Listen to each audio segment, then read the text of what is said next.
One more day. That's right, folks. Ohio State training camp starts on Thursday.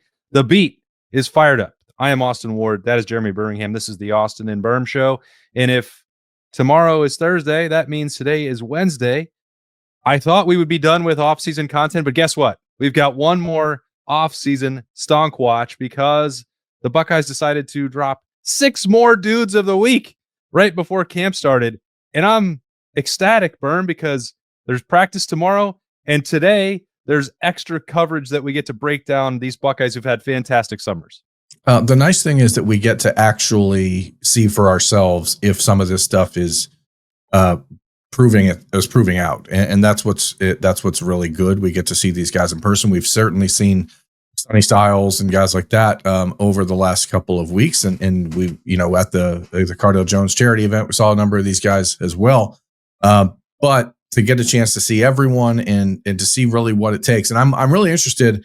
I'm planning, and not that we're doing a Talking Thursday or anything like that, but I am planning on trying to get some clarity on what it takes to be a dude of the week, whether that's pulling Mick Marotti aside or whether it's asking Ryan Day in his press conference on Thursday. I don't know, but I'm interested because it seems like the decision pretty much comes down to what Mick Marotti says, but I'm still interested what the parameters are to get there because we see a pattern of evolving and emerging, and those are the players that Ryan Day almost explicitly and exclusively listed last week when he was asked which players are stepping up. Well, I mean, you can just eyeball these pictures. Ohio State's posting them on social media. And you're like, yeah, I mean, that looks like a dude. Will Smith Jr., that doesn't look anything like what he used to look like. He must be being a dude in the weight room. So, I mean, and everyone doesn't get it, which is why I think it's relevant. It's not like you got to turn and you got to pose next to Ryan Day with your arms crossed and look really cool and show off some of the progress. Like, there's 85 scholarship players, or I guess more than that. I guess we don't know what the actual scholarship number is as Ohio State reports the camp on Thursday. 85 plus. Like, there have been 20-ish, 25 at most guys who've earned Dude of the Week honors for the last 2 months of summer workouts. So it's not as if this is a participation trophy. Congratulations, you made it through Mickey Marotti's strength program. Here's a cool photo and some internet points. These are... And I don't think that these guys that we're talking about want that anyway. They're not doing it for the accolades publicly. They're doing it because they want to win football games at Ohio State and they want to improve, their chances of playing a meaningful role. Like, that's what they're doing it for. Now, when you get a pat on the back for doing a good job, that carries extra weight. But the point is, I think that this is significant, but that just sets you up for a training camp. That sets you up for those practices and a grueling month in August, then to try and go beat Texas and get through the season after that. So by no means does that mean the job is finished. I referenced Will Smith directly. I think that he's probably, to me, he's the most notable of these names that have popped up in the last 2 days, or you included the previous one. Yeah, right last week. This is 8 days since we didn't do a stock watch from Vegas. So yeah, so there are 9 names on here, but 6 of them came this week. And the Will Smith one to me has got to be the most significant of the bunch. It's the least expected of the bunch, I think, but it does line up with what we heard last week, and so it's nice to see the validation come instead of just, there are times when we're out at media day type events, and you never know if people are just blowing smoke or what. It's not traditionally Ohio State's way to do that, but we're not all often sure. It's like, is a player's inclusion on a list in an attempt to fire them up, to gas them up? Is it to try to get them stirred, or have they already stirred? And in this instance, it sure seems like these guys have already stirred. And, while you're not doing it for the gram, it doesn't hurt to get on the gram. It's nice in an NIL world to get people to see your face and to get a chance to see the work you're putting in.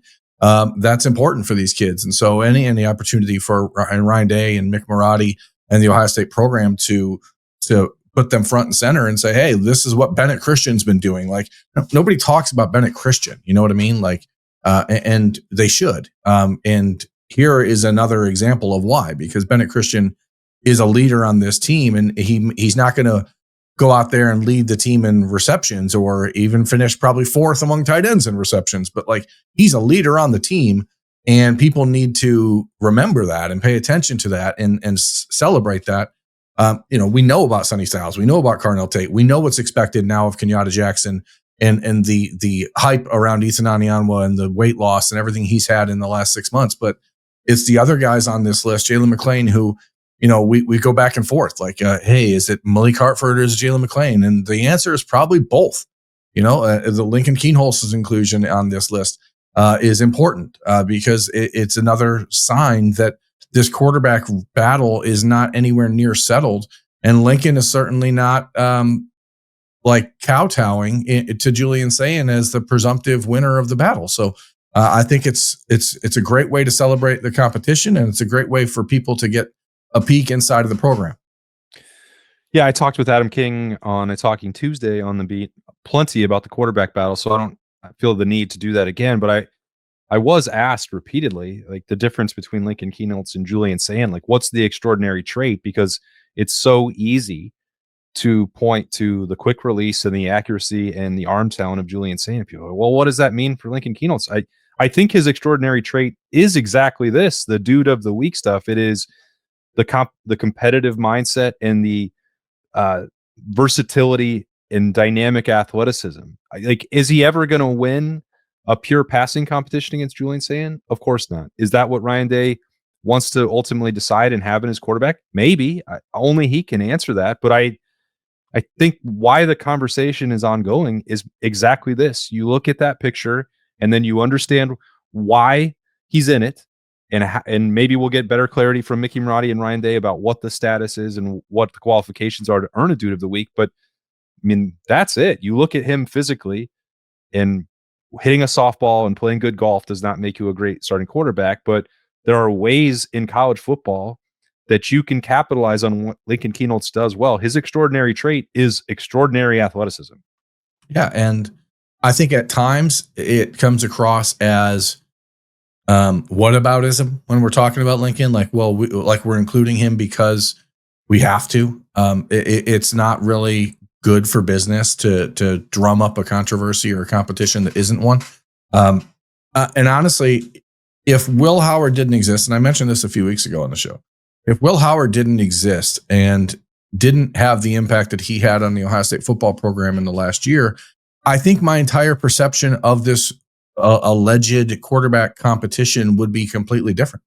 I really think that now you're calling it alleged. Oh no, well, I've lost you. Because again, I don't like to say it's a competition when we all, like, to a man, end up reverting to saying, well, but it's probably going to be Julian Sayin when it's over. So I get where people think that maybe that sounds like we're trying to play both sides of the fence, but I think the trait doesn't need to be about what you do at quarterback, throwing the football. It's about how you lead. It's about how you relate. It's about how you connect to your teammates. And it's about what type of example you're setting. And I think that Lincoln Kienholz, that's not to say Julian Sayin doesn't do those things, but like when we saw a few weeks ago, the photo of all the wide receivers out at Zambezi Bay or Zumbazi Bay or wherever the hell that was, like, who was the only other person there? It's Lincoln Kienholz. Like, I don't think you could just ignore those things. And it's not because Lincoln just like loves to hang out and is bored. Like, he wants to be around his friends and his teammates for sure. But I think 2 years ago, I would have seen this this quarterback debate and probably sloughed it off and said, this isn't a real competition. But I do believe wholeheartedly that Will Howard's impression on Ryan Day and understanding that there's a bigger element to being a quarterback than just how you throw the football is different for Ryan Day right now than it used to be. And on top of that, everything Lincoln Kienholz does athletically, he becomes pretty dang good at. So now that he's committed to being a full-time quarterback, which he never has been his entire life, I wonder, is he able to make that leap at that position? Now, some of that is a mental side of the game for sure. Some of it's just instinctual, and it takes a little bit of time to get there. And Julian certainly has a leg up in that respect because he's been playing only quarterback his whole life. But I don't know. I think that we have listened as Ryan Day in the last 6-7 years has tried to convince us that there are quarterback competitions in the past that we all knew weren't quarterback competitions. And I think that, and we've talked about this a number of times, but I think that informed the way we viewed the Kyle McCord and Devin Brown debate. And so I think we're all trying in our spots to not just brush it off as coach speak when the evidence of why it feels like a real battle is right in front of us. Yeah, and Ohio State could have easily not included Lincoln Kienholz in the dudes of the week if it wanted to avoid having that conversation about, well, why hasn't Julian Sayin earned that? I mean, it didn't do that. Not that that means anything when it comes to tomorrow, because there's a real practice and there's a real training camp ahead of them where this will all be sorted out with pads on and with footballs flying through the air, which is what counts more than anything else. But the weight room portion is certainly significant. So I thought Will Smith Jr.'s inclusion here heading into training camp was the most important. You started with Bennett Christian. What else stood out to you?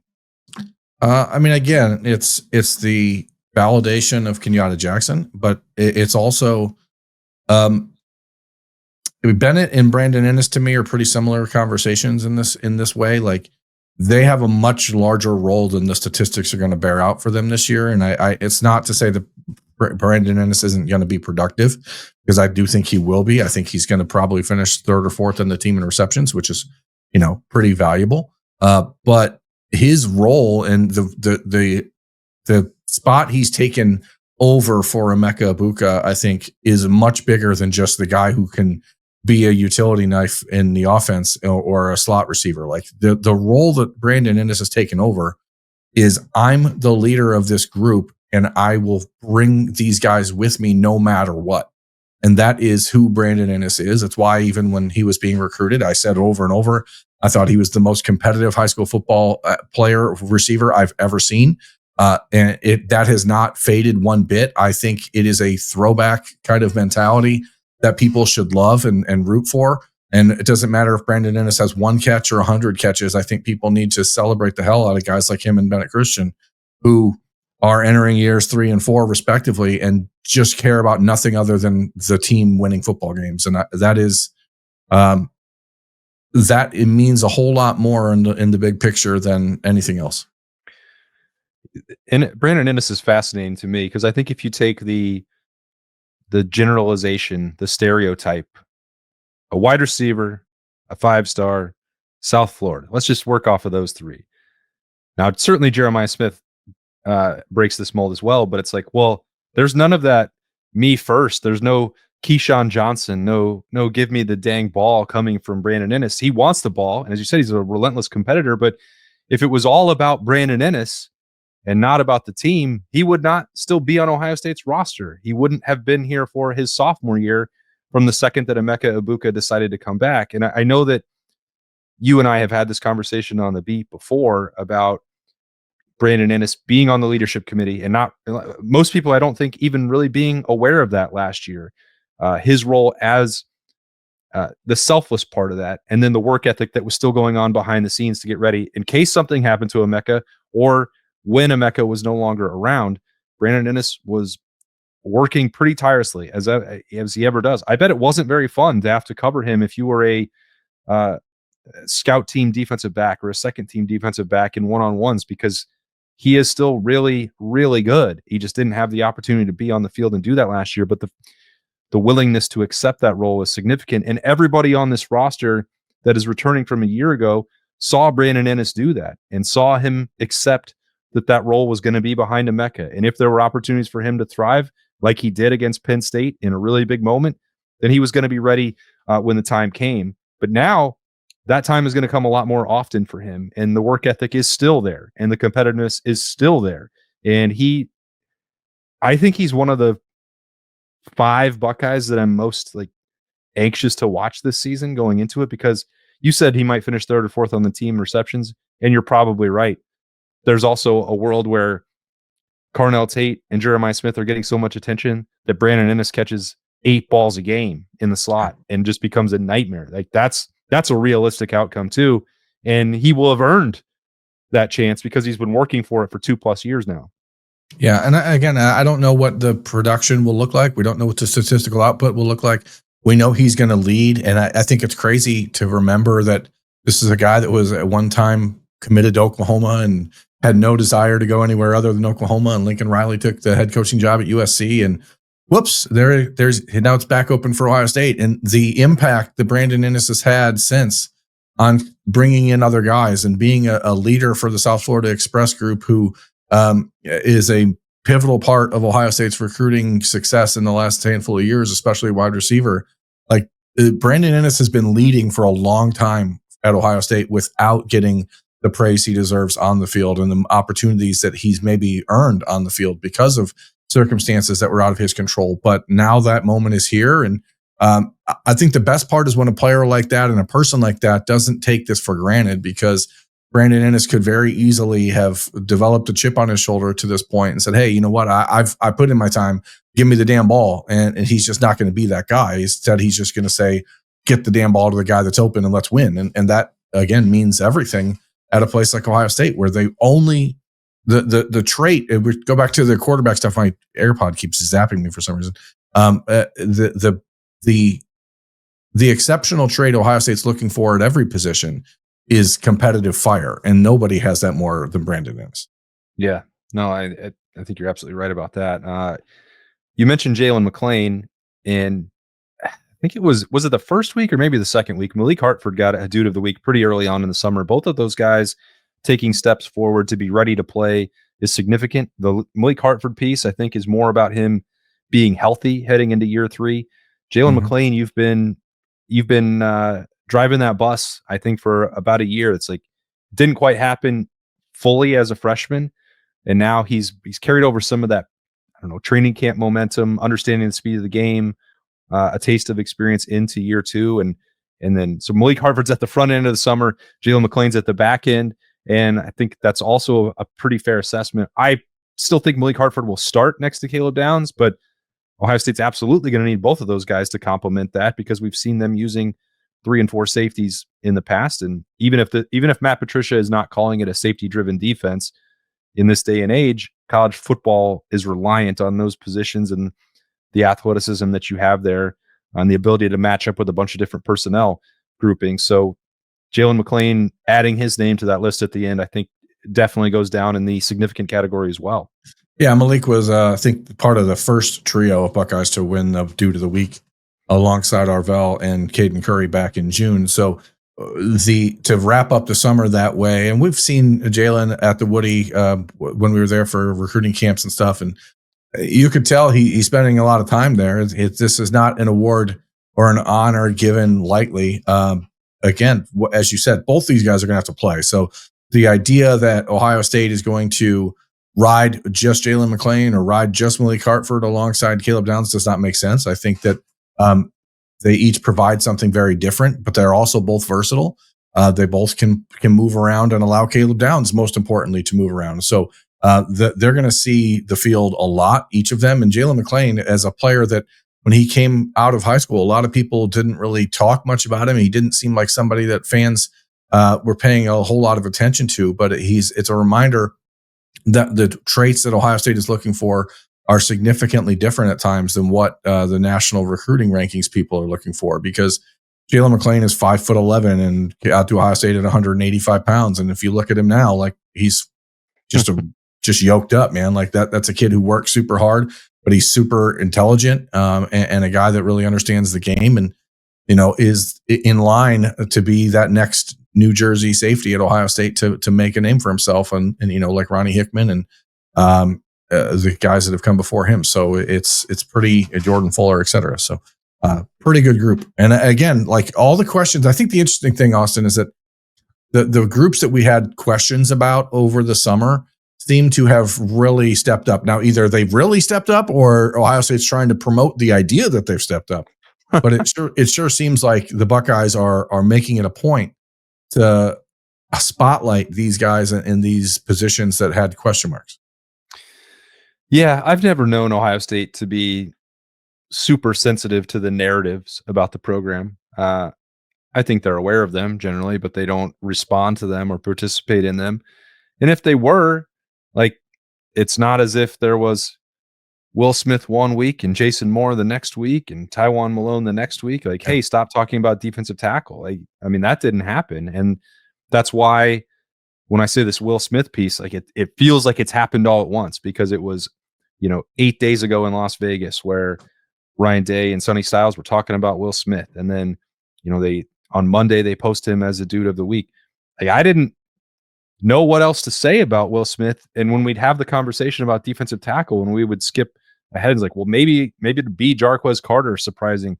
And like, I didn't know what to say about Will Smith because I didn't see him in the June camps, and he Yeah. wasn't coming up in the conversation the way that he has been in the last week and a half. Now, I don't think that he just magically turned it on and like, oh, well, he's going to be fun to watch once August comes around. Like, that had to have been happening, but he wasn't getting singled out for it in the way that he is now until the last 2 weeks. And, I don't think that's a response to anything other than Will Smith just doing great work, to be totally honest. Yeah, and sometimes genetics take a minute to catch up. And maybe he is a 20-year-old at this point, going on 21 soon. Like he's been in the program for 3 years. Like the time is now if you're Will Smith. So there's certainly no reason to think it couldn't happen. Ohio State, even for a player named Will Smith Jr., does not hand out scholarship offers just for charity. They believed that he was a guy that was going to develop into a good football player and a good college football player at some point. Obviously, a little bit different physically than his father was. When his dad got to Ohio State as a 18-year-old, he was like 6'4" and 220 pounds. Will was a 6'2", 275-pound defensive tackle. So playing a different spot, but a lot of this is just opportunity, and there is a void. There's a vacuum, and someone has to step into it and fill it up.